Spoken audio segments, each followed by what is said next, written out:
to manually control the picture of your DJI drone. Actually, this one is the DJI Mini 2. That might vary a bit from a drone to another, but the first thing you want to do is to quit that auto mode that is here on the lower right corner. So I just hit auto and I fell in pro mode. Just before we go there, I can show you that if you press on EV, you can, if, for example, you say, oh, I want to film the brick wall, which would be surprising with a drone, but you want it to be brighter, you can go just like that, adding some f-stop.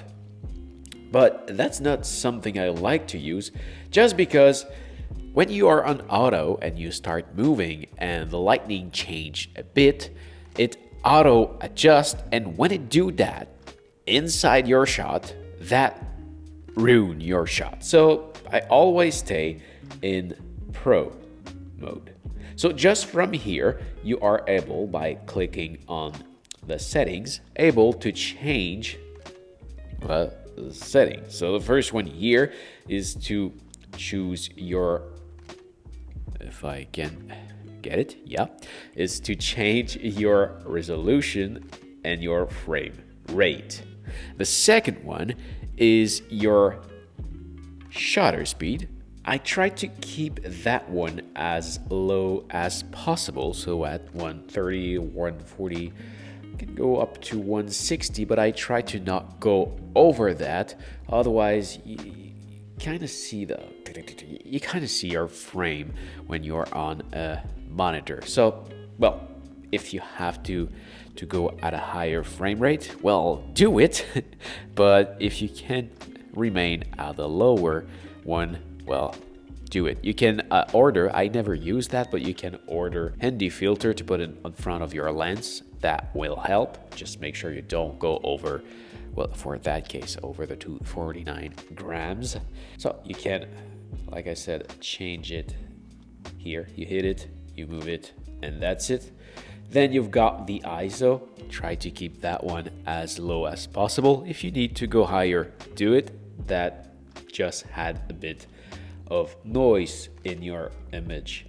There's one thing that I really like to use. You need to go in the menu on the upper right corner inside camera, and there is right here the overexposure warning. So when you turn that on, you're gonna have a zebra where it's overexposed.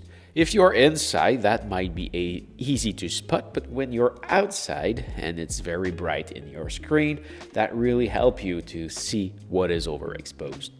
And finally, another one that you should adjust is the white balance. This might be hard to evaluate when you're outside under the sun. What I suggest you to do is to go on auto mode. Your auto mode will tell you what temperature you should use. So actually it says 5,000. So I'm gonna remove the auto and then it stick to 5,000. You can adjust it after that if you want, but just go on auto, remove the auto, and just like that, it will not change while you are filming. That is what you really want to avoid. So then you're ready to film. On some drone, you might have a focus that you can adjust. Usually you tap on the screen, so fly up in the sky, tap on your screen, on your subject, and that's it. So I hope this was helpful.